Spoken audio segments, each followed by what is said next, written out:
నేనే లక్ష్య పెట్టను, దేవుడేం లక్ష్య పెడతాడు? నీ తల్లిదండ్రుల విషయంలో నువ్వు ఎంత కేర్గా ఉన్నావో ముందు అది పట్టించుకొని అక్కడ నువ్వు పాస్ అయితే నువ్వు అర్పించిన నోట్ల కట్టలు కాదు, నువ్వు రూపాయి అర్పించిన దాన్ని చేయి జాపి తీసుకొని ఆశీర్వదిస్తాడు దేవుడు.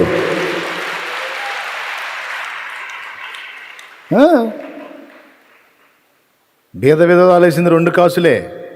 దాని గురించి ఒక ప్రసంగం చేశాడు యేసయ్య. మిగిలిన వాళ్ళందరూ మూటలు తెచ్చేసారు, ఎవడి గురించి మాట్లాడలే. భేద విధవరాలు 2 కాసులు వేసింది, దాని గురించి ఒక ప్రసంగం రాసింది బైబిల్లో. నువ్వు చేయాల్సిన న్యాయం చేయాల్సిన వాళ్ళకి. భార్య బిడ్డలు పట్టించుకోడు. కుటుంబానికి జరిగించాల్సిన న్యాయం జరిగించాలి, బాధ్యతలు నెరవేర్చాలి, తల్లిదండ్రులకు జరిగించాల్సిన న్యాయం వారికి జరిగించాలి, కన్నబిడ్డలకు జరిగించాల్సిన న్యాయం వారికి జరిగించాలి, సభ్య సమాజంలో ఇబ్బందులు ఉన్న వారిని పరామర్శించాలి, ఇతరులకు నువ్వు చేయదగ్గ సాయం చేయాలి, చూపదగ్గ ప్రేమ చూపాలి. నీ కళ్ళ ముందున్న వ్యక్తులు వాళ్ళలో కూడా ఉన్నాడు దేవుడు. వాళ్ళలో కూడా ఉన్నాడండి దేవుడు. నేను చెప్పానా? మత్తయి సువార్త చెప్పిందా? నేను ఆకలి కొంటిని మీరు నాకు ఆహారం ఇచ్చితిరి, నేను దప్పికొంటిని మీరు నాకు దాహం ఇచ్చితిరి, నేను వస్త్రహీనుడనై ఉంటిని మీరు నాకు వస్త్రము కప్పితిరి, నేను రోగినై ఉంటిని మీరు నన్ను పలకరించితిరి, నేను చెరసాలలో ఉంటిని మీరు నన్ను పరామర్శించితిరి. నా తండ్రి చేత ఆశీర్వదించబడిన వారలారా రండి, లోకం పుట్టినది మొదలుకొని మీ కొరకు సిద్ధపరచబడినటువంటి ఆ నిత్య జీవమును చేరండి, నిత్య సంతోషంలోకి ప్రవేశించండి అన్నాడు.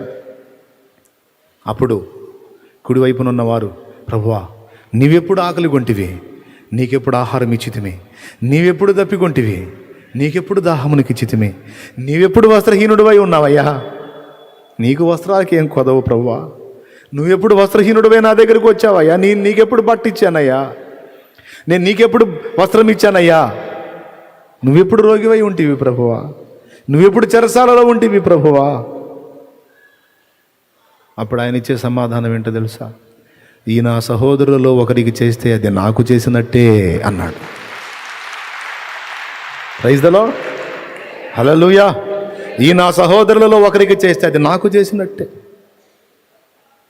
కళ్ళ ముందు ఆ భాగ్యులు ఎంతోమంది దారుణంగా బలైపోతుంటే పట్టడన్న వాళ్ళకి పెట్టే బుద్ధి ఉండదు కొంతమందికి. చర్చికి వస్తే మాత్రం ఎగిరి స్తోత్రం స్తోత్రం స్తోత్రం రేకులు లేచిపోయిందా కరుస్తారు. ఇంటికాడ ఆకలి కొన్నవాడి ఆర్తనాదాలు వినపడలేదా? రోగిగా ఉన్నవారి యొక్క దీనస్థితిని ఎరగవా? మనస్సాక్షి ఉండాలండి. నీ చుట్టూ ఉన్న సమాజంలో ఉన్న వ్యక్తుల్లో కూడా దేవుడున్నాడు. నీ తల్లిని నువ్వు అశ్రద్ధ చేసావు, ఆమెలో దేవుడు లేడా? నీ తండ్రిని అశ్రద్ధ చేసావు, ఆయనలో దేవుడు లేడా? నీ బిడ్డల బాధ్యతను నెరవేర్చలేదు, వాళ్ళ ఏడుపు కారణమయ్యావు, వాళ్ళలో దేవుడు లేడా? కట్టుకున్న అర్ధాంగిని నువ్వు అన్యాయం చేసావు, ఆమెలో దేవుడు లేడా? కట్టుకున్న భర్తని నిలువునా మోసం చేశావు, వాళ్ళలో దేవుడు లేడా? ఇవన్నీ మామూలుగా నడుస్తూనే ఉంటాయి, నువ్వు మాత్రం దేవుని సన్నిధికి వచ్చి భజన చేస్తావా? ఎవడికి కావాలి నీ బోడి భజన? నాకు దేవుడు చెప్పింది మీకు చెబుతున్నా. ఒరే నువ్వు వంకర టింకర వ్యవహారాల్లో ఉండి, ఒరే నువ్వు వచ్చి ఎన్ని పాటలు పాడినావు, ఒరే శాలేమా నాకు నచ్చవు అబ్బాయి, నువ్వు పెద్ద దీర్ఘాలు తీసి పాటలు పాడితే జనం ఊగుతారేమోగా, నేను ఊగను. మర్యాదగా మార్చుకోమ్మా, మారు మనసు పొందు, నకరాలు మానుకోయ్యా, పద్ధతులు మార్చుకో, దిద్దుకొని పాట పాడలేక మూలిగినా ఆ మూలుగునే మధుర సంగీతంలాగా నేను గైకొంటా.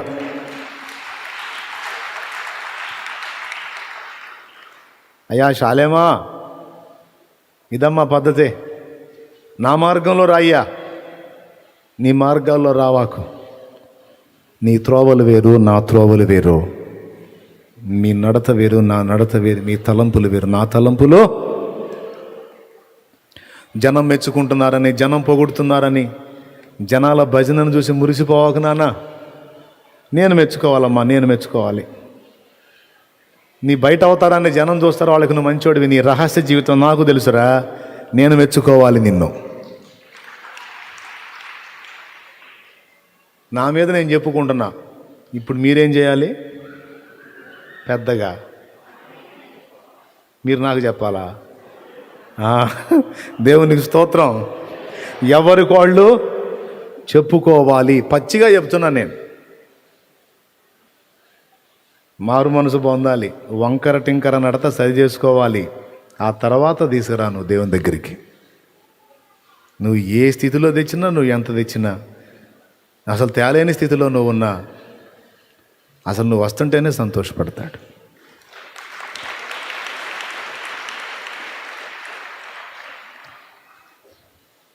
విశ్వాసం లేనోళ్ళు, భక్తి లేనోళ్ళు, ఆత్మీయత లేనోళ్ళు దావీదు అన్నలు మొత్తం లైన్లో ఉన్నారు. ఒక్కడిని కూడా ఒప్పుకోలా దేవుడు. యెషయి దృష్టిలో దావీదు అసలు లేడు. సమూయేలు అన్నాడు, నీ కుమారులు మొత్తాన్ని తెచ్చి నా ముందు నిలబెట్టు అని. మరి దావీదును కూడా లెక్కలో వేసుంటే కబురు పెట్టాలిగా, మొత్తం కొడుకులందరూ నిలబెట్టాలిగా. మరి ఇంట్లో ఉన్న ఆ కొడుకులనే తీసుకొచ్చి నిలబెట్టాడేంది? సమూయేలు ఏం చెప్పాడు? కుమారులు మొత్తాన్ని తీసుకొచ్చి నిలబెట్టన్నాడు. యెషయి ఏం చేశాడు? గొర్రెలు గాయటానికి పోయినోడిని అక్కడే వదిలేసి మిగిలిన వాళ్ళందరిని తీసుకొచ్చి నిలబెట్టాడు. అంటే యెషయి మైండ్లో దావీదు లేడు, సమూయేలు మైండ్లో కూడా దావీదు లేడు,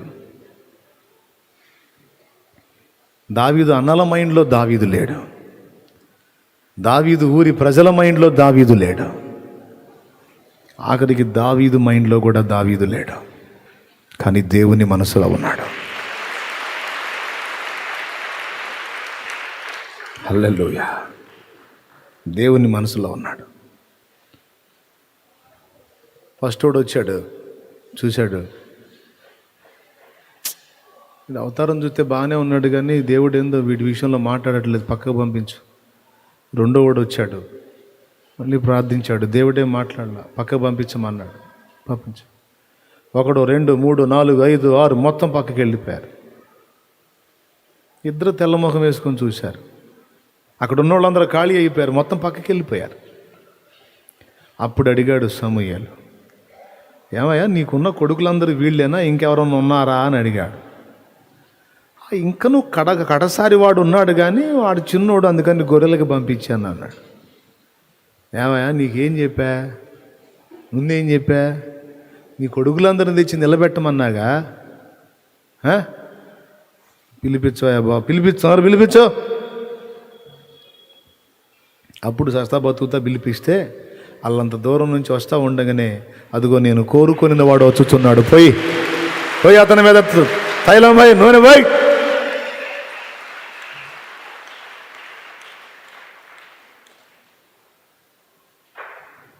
వీళ్ళందరూ అవతారాలు చూసి సమూయేలు యెషయి ఇద్దరు మోసపోయారు. అదిగో అక్కడ గొర్రెల దగ్గర ఉన్నవాటి గుండె చూశాడు, హృదయం చూశాడు ఆయన. నా ప్రియమైన దేవుని బిడ్డలారా, మన మనస్సులోకి, మన ఆలోచనల్లోకి, మన హృదయ అంతర్భాగానికి తొంగి చూడగల శక్తివంతుడు దేవుడు. జాగ్రత్త. హృదయం అన్నిటికంటే మోసకరమైనది, అది ఘోరమైన వ్యాధి గలది, దాన్ని గ్రహించగలగాలి, జాగ్రత్త పడాలి.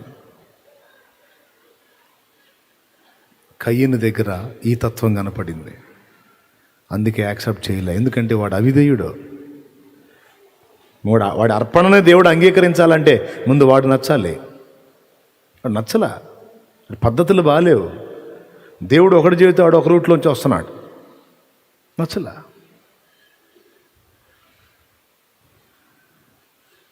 త్రోసేసాడు అర్పణని. హేబెలు నచ్చాడు, ఎందుకంటే దేవునికి శ్రేష్టమైనవి ఇవ్వాలనుకున్నాడు, అది కూడా తండ్రిలాగా చేయాలనుకున్నాడు. ఆమోదించాడు, హేబెలుని స్వీకరించాడు, శ్రేష్టమైనది అర్పించాడు అని సాక్ష్యం ఇచ్చాడు.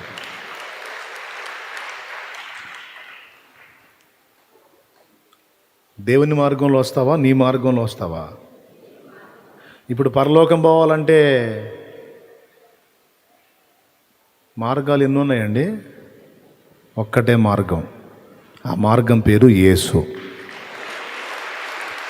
యోహాను సువార్త 14వ అధ్యాయము 6వ వచనం. నేనే మార్గమును సత్యమును జీవమును, నా ద్వారానే తప్ప ఎవ్వడు తండ్రి యొద్దకు రాడు అనే భయంకరమైన మాట మాట్లాడేశాడు యేసయ్య. ఇక ఎవరు ఎన్ని రకాల ఫీట్లు చేసినా పరలోక తండ్రి దగ్గరికి రావాలి అంటే యేసు ప్రభు ద్వారానే తప్ప ఇంకా ఏ విధంగా కూడా ఒక పాపి పరలోకం చేరడో.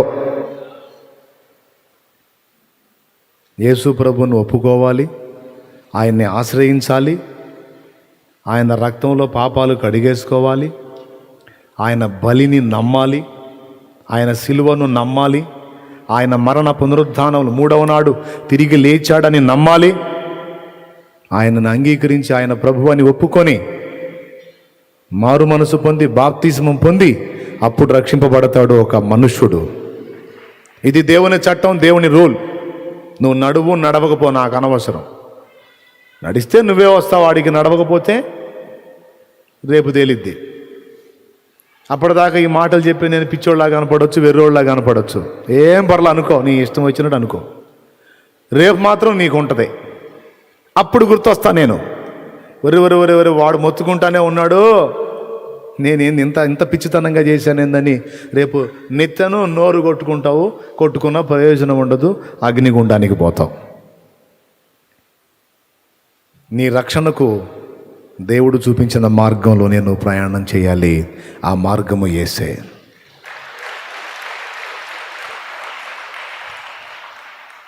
నీ అర్పణ దేవుడు ఆమోదించాలంటే దేవుడు చూపిన మార్గంలో నువ్వు వచ్చి అర్పించాలి.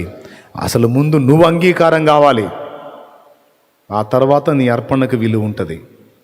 నువ్వు దేవునికి అంగీకారం కాకుండా నీ అర్పణ దేవునికి ఆమోదయోగ్యం కాదు. ఇది అందరూ తెలుసుకోవాలి. 2, 3వది, దేవుని దగ్గరికి వచ్చినప్పుడు నీ జీవితమైనా నువ్వు అర్పించేదైనా శ్రేష్టమైనదిగా ఉండునట్లు చూసుకోవాలి. ఎట్లా చూసుకోవాలి?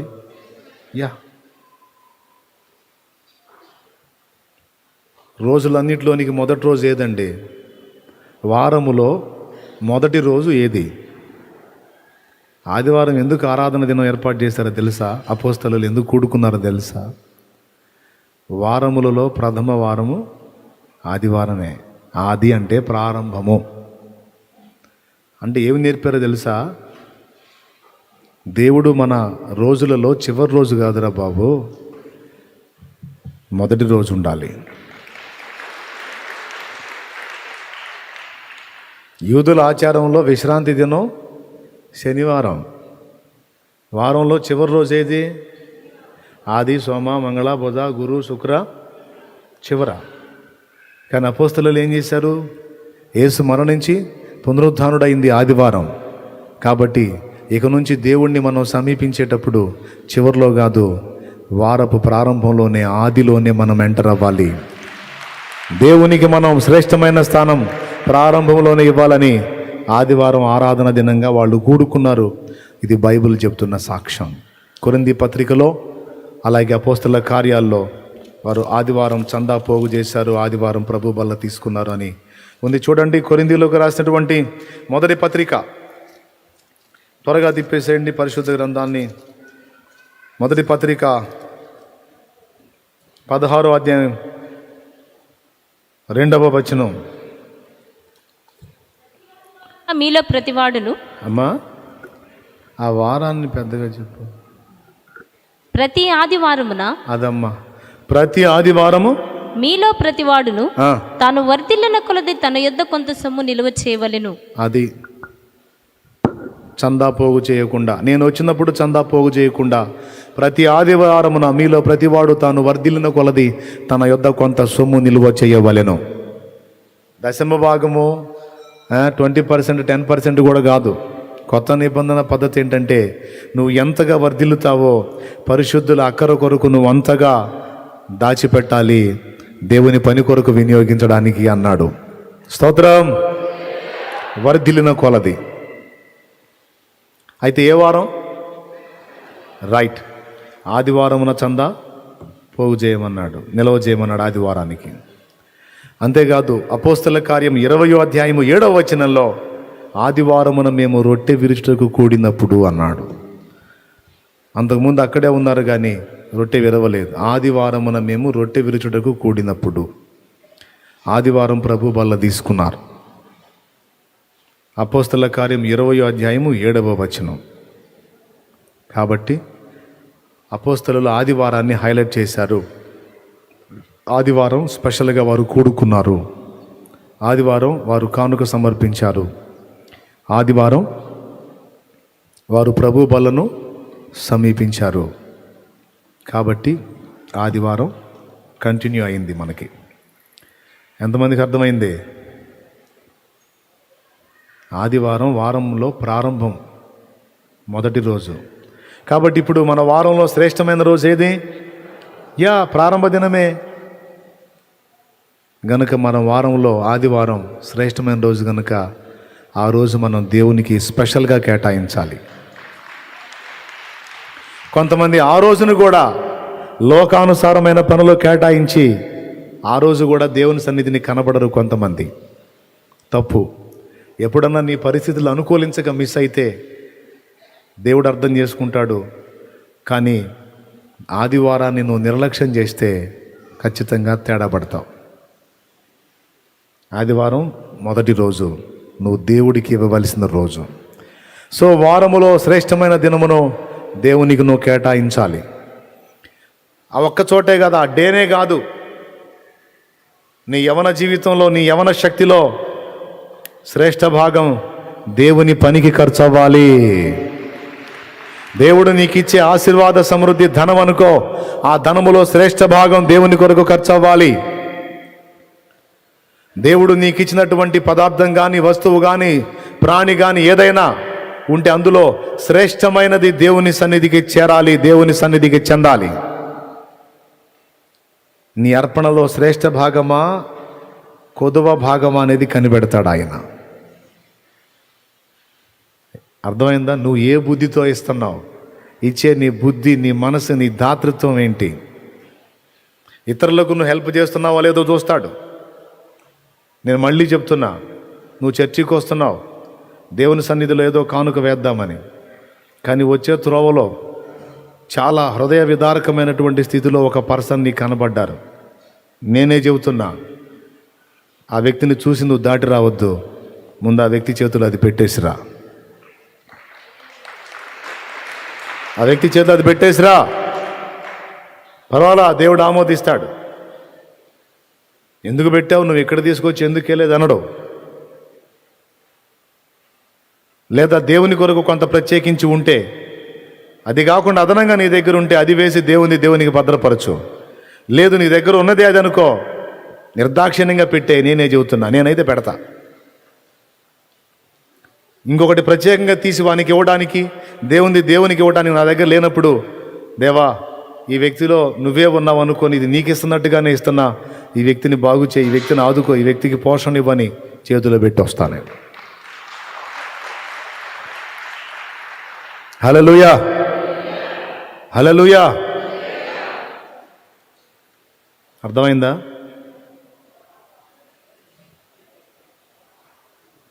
దేవుడు నీ ముందుకు తీసుకొచ్చే వ్యక్తుల్ని, దీనులైన వ్యక్తుల్ని కఠిన మనసుతో దాటిపోవద్దు. నువ్వు చేయదగ్గ మేలు వాళ్ళకి చేయాలి. అక్కడ నీ హృదయాన్ని దేవుడు కనిపెడతాడు. ఆతిథ్యం చేసేటప్పుడు కూడా సంతృప్తిగా చేయాలి. పట్టెడన్నం ఎవరికన్నా పెట్టేటప్పుడు నీ భోజనంలో నుంచి శ్రేష్టమైనది పెట్టాలి, కానీ సద్దిపెట్టెల్లో పాచిపట్టిని తీసుకొచ్చి పెట్టకూడదు. కొంతమంది భలే దానం చేస్తారు. 3 రోజులు మురిగిపోయింది దాచిపెట్టి అది తీసి, ఇదిగో పిల్లలకు పెట్టుపో, బాగుంటుంది పెట్టు అంటారు. ఒక వస్త్రం దానం ఇచ్చేటప్పుడు కూడా శ్రేష్టమైనది ఎవరు? పనికి రాని దాన్నే ఇస్తారు. దేవుడు చెప్తున్నాడు, నువ్వు ఏది శ్రేష్టం అనుకుంటావో ఆ శ్రేష్టమైన దాన్ని దానం చేయి. ఆహారం పెట్టాలనుకుంటే మంచిదే పెట్టు, వస్త్రం ఇవ్వాలనుకుంటే మంచిదే ఇవ్వు.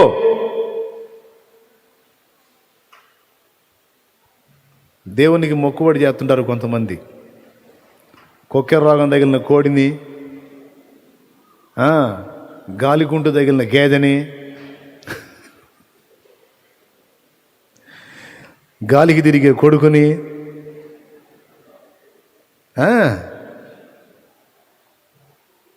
మైండ్ పనిచేయనోడు, తెలివి తక్కువడు, చదువు రానోడిని నా దగ్గరికి వచ్చి చెబుతారు, ఏందన్నా ఈడు అసలు చదవట్లేదు, వీడికి మైండ్ ఏం పని చేయట్లేదు, అందుకే వీడిని దేవుడి కన్నా వదిలిపెడదాం అనుకుంటున్నాను.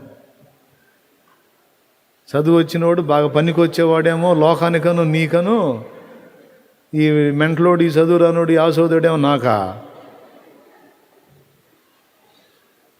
ఇక వాడిని ఇంట్లో భరించలేక నాకు అర్పణ చేస్తారన్నమాట, నువ్వు మొయ్యరయ్యిండని. అంటే దేవుడి పేరుతో. ఇట్లాంటి అర్పణలో నీ బుద్ధి బయట పెడతాయి. ఏం బయట పెడతాయి? బుద్ధి బుద్ధి బుద్ధి బయట పెడతాయి. అట్లా చేయకూడదు. శ్రేష్టమైన దాన్ని, గర్భఫలమైన నా జ్యేష్ఠ పుత్రుని నీకిచ్చిన చాలునా, గర్భఫలమైన నా జ్యేష్ఠ పుత్రుని నీకిచ్చిన చాలునా, నీవు చేసిన ఉపకారములకు నేనేమి చెల్లింపును. దేవునికి మహిమ. శ్రేష్ఠ భాగము దేవుని కేటాయించు. మనిషికిచ్చినా శ్రేష్టమైందే ఇవ్వు. మా వాళ్ళు దేవులాడుతుంటారు అప్పుడప్పుడు, పనికిరాని అన్నీ కొప్పేసిద్దాం ఎవరికన్నా ఇవ్వవాకండి, పారేయండి. అవసరమైతే పెట్టేది ఏదో మంచిదే పెట్టండి, ఇచ్చేది ఏదో మంచిదే వేయండి. దరిద్రపు ఇచ్చి దరిద్రాన్ని దేవాకండి చెబుతాను. దేవులాడతారు. కొక్కెర తగిలిందనుకో, కోడి అన్నయ్య జాతి పుంజు, ఎంత బాగుండేదని ఎందుకు కొక్కెర వచ్చిందని అప్పుడే అనుకున్న దేవుడికి బతికితే నీకేనయ్యా అని. బతికితే నీకేనంటే సత్తే నాకేం తెలుసు, ఆయన కాపాడుకోవడం చేతగాల ఊరి తెలివో. దేవునికి స్తోత్రం కలుగును గాక. హల్లెలూయా.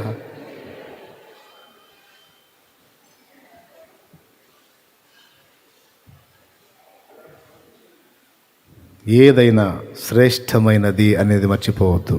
హేబెలు మనకి మోడల్ ఇస్తున్నాడు.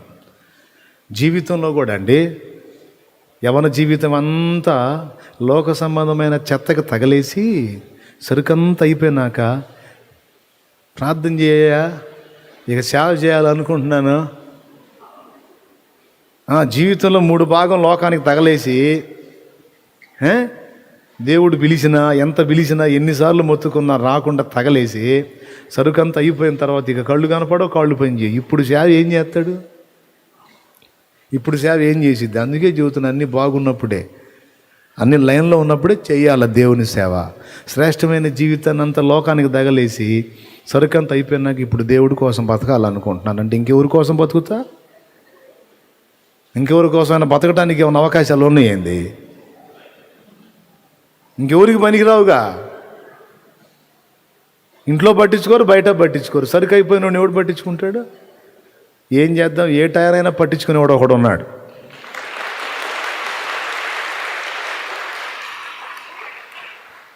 నేనైతేనేమో మంచి జీవితం అంతా లోకాన్ని తగలబెట్టి ఇప్పుడు వచ్చి నేను దేవుడి సేవ చేస్తాను నిద్రమోహం అనుకుంటాను నేను. ఏమని? కానీ దేవుడు అంటాడు, ఒరే బాబు పోనీ రానని ఇప్పుడైనా కళ్ళు తెరిచాడు, కనీసం ఈ శాశ్వత జీవితం అయినా చేస్తాడు నా కోసం, చెందిరా బాబు అంటాడు దేవుడు. కొంతమంది ఉన్నారు, సరుకు అయిపోయినా సిగ్గురాదు.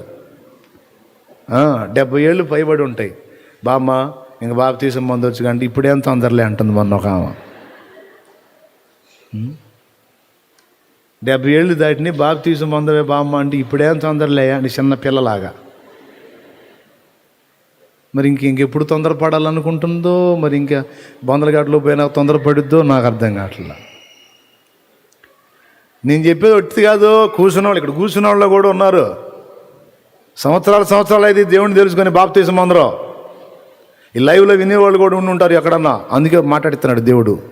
మారు మనసు పొందండి. దేవునికి స్తోత్రం. అంత జీవితం అంతా లోకానికి లోక చెత్తగా తగలేసి అంత అయిపోయిన తర్వాత ఏం చేస్తాను? శ్రేష్టమైన జీవితం దేవునికి.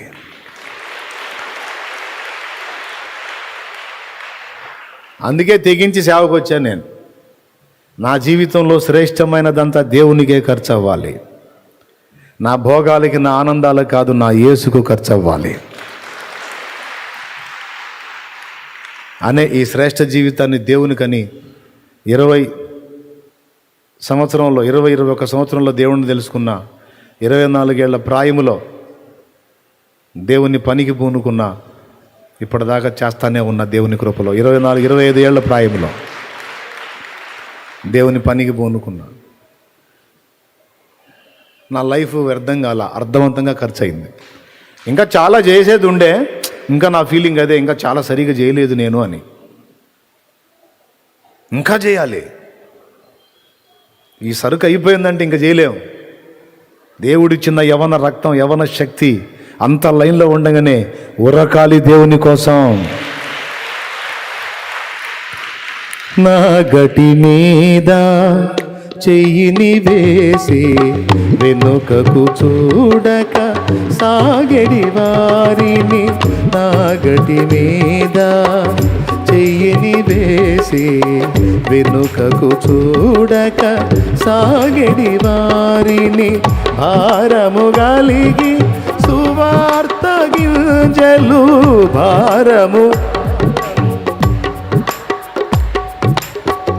దున్నిన ఎదలో చల్లెడి వారిని, దున్నిన ఎదలో చల్లెడి వారిని, పంపుము దేవా పనివారలను పంటను కోయుటకు, నేడు పంటను కోయుటకు. కొంతమందియే శ్రమ పడుచుండగా చింతయే క్రైస్తవులందరిన్, కొంతమందియే చింతయలేని క్రైస్తవులందరిన్, పంపుము దేవా పనివారలను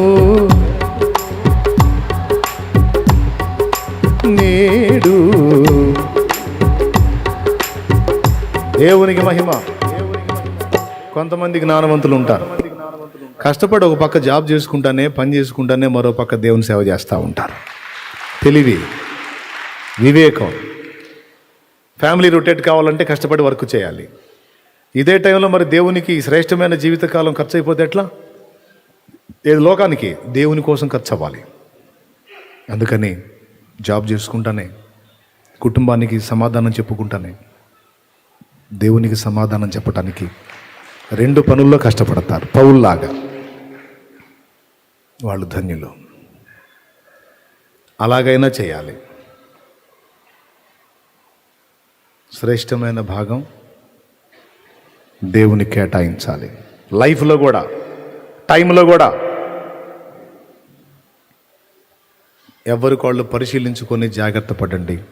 అప్పుడు హేబెలు జాబితాలోకి వస్తారు.